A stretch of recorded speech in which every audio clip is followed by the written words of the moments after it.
Good morning students. आज हम वसंत भाग 2 में संकलित जो संस्मरण लेख है अपूर्व अनुभव, इसे पढ़ेंगे। अपूर्व अनुभव एक जापानी संस्मरण से जुड़ा हुआ है। संस्मरण यानी स्मृतियों से जुड़ा हुआ। तो जिस लेखक ने ये इसको लिखा है, लेखक जो लिखते हैं, लेखक ने इसमें अपने स्मृतियों को लिखा है, जो एक घटना उनके जीवन में घटी। यह जापानी संस्मरण है, जापानी भाषा में लिखा गया है और इसका जो अनुवाद है यानी ट्रांसलेशन जो है वो आपकी पाठ्य पुस्तक में लगा है। तो ये तोतो चान और यासुकी चान की कहानी है। कैसे एक दूसरे की मदद कर और किस प्रकार से जो एक सहायता का भाव होता है वो इस कहानी में या इस संस्मरण लेख में परिलक्षित होता है, दिखाई पड़ता है। सबसे पहले हम इस कहानी के कुछ मुख्य बिंदु जान लेते हैं। ये कहानी मूलतः जापानी भाषा की एक कहानी है, जिसमें तोमोए में पढ़ने वाले जो तोतो चान हैं और यासुकी चान हैं, इन दोनों बच्चों की ये कहानी है, दोनों जापानी बच्चों की कहानी है। उनके संघर्ष की कहानी है कि वो किस प्रकार का संघर्ष करते हैं और उसी को केंद्र में रखकर इस कहानी को या इस संस्मरण को लिखा गया है। हमें दूसरों को सुखी करने के लिए सदैव प्रयास करना चाहिए। हमारे द्वारा किया गया जो सुख है वो दूसरों को कैसे प्रसन्न कर सकता है, इसी आधार पर यह कहानी प्रस्तुत की गई है। इस कहानी में तोतो चान यासुकी चान को कैसे पेड़ पर चढ़ाती है, किस प्रकार का संघर्ष करती है, कैसे कड़ी मशक्कत करती है और किस प्रकार का सुख जो है वो यासुकी चान को पहुंचाती है, इसका वर्णन इस कहानी में हुआ है। तो इस पाठ में दूसरों को सुख देने का या सदैव दूसरों के चेहरे पर मुस्कुराहट का भाव लाने का प्रयत्न करना चाहिए, प्रयास करना चाहिए। इस प्रकार का संदेश हमें इस कहानी के माध्यम से देखने को मिलता है। अब हम अपूर्व अनुभव का पाठ का सारांश पढ़ेंगे, यानी सार को समझने का प्रयास करेंगे। और इसी के साथ अपूर्व अनुभव यानी ऐसा अनुभव इस पाठ में दिखाया गया है जो इससे पहले नहीं किया गया। अपूर्व मतलब पहले ना किया गया हो, जो पहली बार किया गया हो, इससे पहले ना किया गया हो। तो ऐसा अनुभव, ऐसा एक्सपीरियंस, उसका वर्णन है। तो इस आधार पर इस जो ये कहानी है या जो ये पाठ है उसका शीर्षक रखा गया है। तो चलिए अब हम पाठ का सार पढ़ते हैं, उसको पढ़ते हैं यानी उसका वाचन करते करते उसको समझने का प्रयास करते हैं। वह कथा मूलतः जापानी भाषा में लिखा गया एक संस्मरण है। इसमें तोमोए में पढ़ने वाले दो बच्चों के विषय में बताया गया है। यहाँ हर एक बच्चा एक एक पेड़ को अपने खुद के चढ़ने का पेड़ मानता है। किसका वर्णन है इस कहानी में? इसमें ये पहले तो आपको पता है कि ये जो कथा है वो जापानी भाषा की लिखी हुई है, एक संस्मरण है, एक स्मृति के आधार पर है, मतलब यादों के आधार पर है। इसमें तोमोए में पढ़ने वाले, तोमोए एक जगह का नाम है, वहाँ पढ़ने वाले दो बच्चों के विषय में बताया गया है। और वो जो है वहाँ पर यानी तोमोए में हर बच्चा जो है उसने अपना एक एक पेड़ मान रखा है। जितने भी वहाँ पेड़ हैं, हर बच्चे ने अपना एक पेड़ जो है वो बुक कर रखा है कि ये उसका, वो इस पेड़ पे केवल वही चढ़ेगा। तो चढ़ने के लिए अपना एक एक पेड़ मान लिया सबने। वह उनकी निजी संपत्ति होती है। निजी यानी उन्होंने अपनी पर्सनल प्रॉपर्टी समझ लिया है। उन्होंने उस पेड़ को समझा है कि ये पेड़ केवल उन्हीं का है। तो हर बच्चे ने एक एक पेड़ अपने में बांट लिया है और वही बच्चा केवल उस पेड़ पर चढ़ता है और वो उसकी निजी संपत्ति है। वहाँ किसी और को जाने का कोई अधिकार नहीं है, और अगर जाना भी है तो आपको पूछकर, शिष्टाचार से पूछकर वहाँ चढ़ना होगा और जाना होगा। और आपको कैसे पूछना होगा? क्या मैं अंदर आ जाऊं? इस तरीके से। यानी जो बच्चों ने अपने बीच में जो पेड़ डिवाइड कर रखे हैं, बांट रखे हैं अपना पेड़ चढ़ने के लिए, और जिसे वो अपनी निजी संपत्ति मानते हैं, तो वहाँ अगर किसी दूसरे को चढ़ना है या एक बच्चे के पेड़ पे किसी दूसरे बच्चे को चढ़ना है, तो वहाँ चढ़ने के लिए उसे बड़ी शिष्टता के साथ, बड़े अच्छे ढंग से उसे पूछना होगा कि क्या मैं अंदर आ जाऊं? तोतो चान का पेड़ मैदान के बाहरी हिस्से में कुहनुबुत्सु जाने वाली सड़क के पास था। किसका किसका मैदान, किसका पेड़? तोतोचान का। तोतोचान जो है उसका जो पेड़ है वो मैदान के बाहरी हिस्से में है, वहाँ से जो सड़क जाती है वहाँ पर है। उस पेड़ से, उस बड़े से पेड़ पर चढ़ने पर पैर फिसलने लगते थे, लेकिन ठीक से चढ़ा जाए तो जमीन से 6 फुट की ऊंचाई पर स्थित द्विशाखा तक पहुंचा जा सकता था। इसका अर्थ क्या हुआ कि जो तोतोचान थी उसका जो पेड़ था वो किस प्रकार से मैदान के थोड़ा बाहर था, सड़क के पास था, और अगर पहले तो उस पर चढ़ने में थोड़ी फिसलन हुआ करती थी, लेकिन अगर एक बार चढ़ जाओ तो वो 6 फुट की ऊंचाई पर था, और जब सबसे ऊपर चढ़ जाओ तो वो द्विशाखा तक पहुंचा जा सकता था। द्विशाखा यानी जहाँ दो डालियां जो हैं वो आपस में मिलती हैं, दो पेड़ों की जो डालियां हैं वो आपस में मिल जाती हैं तो उसे द्विशाखा कहा जाता है। तो सबसे ऊपर जाकर बैठा जा सकता था।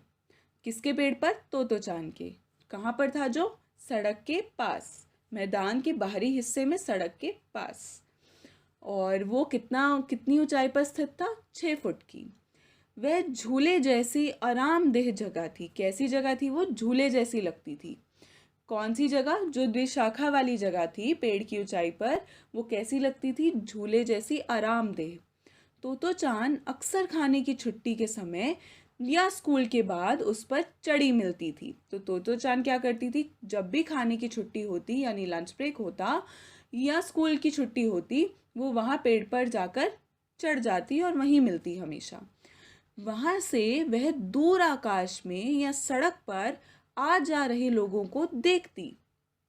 क्या करती थी तोतोचान? वहाँ जाकर पेड़ पर चढ़कर अपने दूर आकाश से जाते हुए, मतलब यानी ऊपर चढ़ जाती थी तो सड़कों पर जो आ जा रहे लोग होते थे उन्हें निहारा करती थी। तोतोचान ने सभागार में शिविर लगने के 2 दिन बाद बड़े साहस का एक काम करने का फैसला लिया था। क्या फैसला लिया था अब उसने, और कब लिया था? सभागार में शिविर लगने के 2 दिन बाद। सभागार होता है जहाँ पर बहुत से लोग एक साथ इकट्ठे होते हैं और किसी विषय पर विचार विमर्श करते हैं, यानी बातचीत करते हैं या बहस करते हैं। तो वहाँ पर तोतोचान ने, जब वो लगा, शिविर लगा वहाँ पर, तो 2 दिन बाद बड़े साहस का काम किया था, एक साहस का काम करने का फैसला लिया था। उसने यासुकी चान को अपने पेड़ पर आने का न्योता दिया। उसे पोलियो था, तो उसने क्या साहस का काम किया था? उसने यासुकी चान को, जिसको पोलियो था, जो चल नहीं सकता था सही से, उसे अपने पेड़ पर आने का न्योता दिया था। वह किसी पेड़ को अपना नहीं मानता था, क्योंकि पेड़ पर चढ़ना उसके लिए असंभव था। तोतोचान और यासुकी चान के इस कार्यक्रम का पता दोनों में से किसी के माता पिता को ना था। यदि उन्हें पता होता तो दोनों को डांट पड़ती। अब क्या हुआ? जो तोतोचान है उसने किसे ऑफर किया? यासुकी चान को। किस पे चढ़ने का? उसने अपने पेड़ पर आने का न्योता दिया, लेकिन यासुकी चान तो चढ़ ही नहीं सकता था, उसे पोलियो था और उसने अपना कोई पेड़ नहीं मान रखा था, क्योंकि वो चढ़ने में उसे दिक्कत थी और असंभव था उसके लिए पेड़ पर चढ़ना।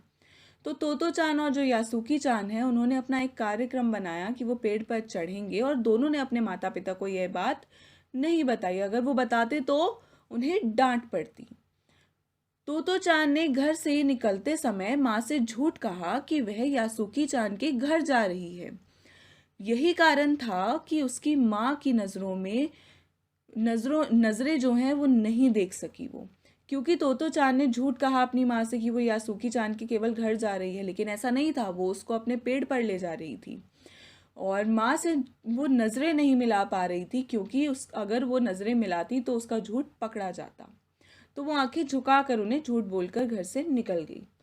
वह अपने जूते के फीते पर निगाह गड़ाई थी। रॉकी उसे छोड़ने स्टेशन तक आया तो आखिरकार उसने उसे बता ही दिया कि वह क्या करने जा रही है। तो उसने किसे बताया? तोतोचान ने रॉकी को। जब वो उसे स्टेशन पर छोड़ने आया तो उसने बता दिया कि मैं क्या करने जा रही हूँ, मैं यासुकी चान को पेड़ पर चढ़ने का न्योता दिया है और उसे मैं वहाँ लेकर जा रही हूँ। स्कूल पहुंचने पर मैदान में उसे यासुकी चान मिला। दोनों बहुत ही अधिक उत्तेजित थे।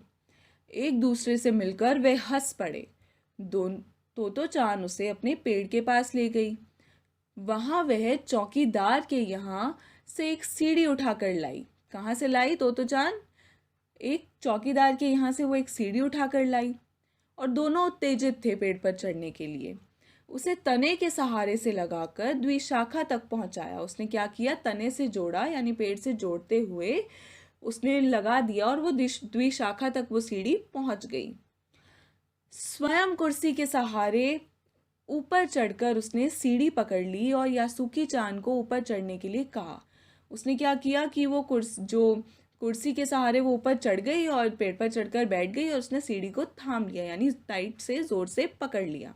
और यासुकी चान जो है उसे कहा कि अब तुम पेड़ पर चढ़ो। लेकिन यासुकी चान के हाथ पैर इतने कमजोर थे कि वह पहली सीढ़ी पर भी बिना सहारे के नहीं चढ़ पाया, क्योंकि उसे पोलियो था। तो चान नीचे उतर आई और उसे पीछे से धकियाने लगी, यानी धक्का देने लगी। अब उसने क्या किया? वो नीचे आ गई तोतो चान और उसने यासुकी चान को धीरे धीरे ऊपर की ओर धकेलना शुरू किया, यानी धक्का देना शुरू किया। लेकिन वह स्वयं इतनी छोटी थी कि क्या करती। दोनों निराश हो गए। अब दोनों को लगा ये संभव ही नहीं हो पाएगा। अचानक तोतो चान को एक बात सूझी। वह फिर चौकीदार के छप्पर की ओर दौड़ी और वहां से तिपाई सीढ़ी घसीट लाई। पसीने से लथपथ उसने तिपाई सीढ़ी को द्विशाखा से लगा दिया और यासुकी चान को सहारा देकर धीरे धीरे सीढ़ी पर चढ़ाया।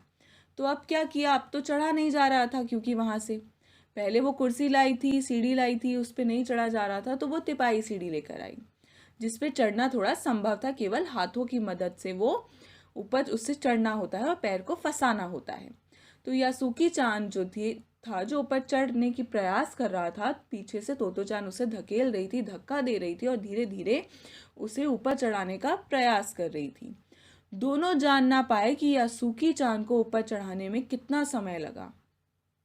यासुकी चान सीढ़ी के ऊपर तो बहुत पहुंच गया और तोतो चान सीढ़ी से छलांग मारकर पेड़ पर पहुंच गई।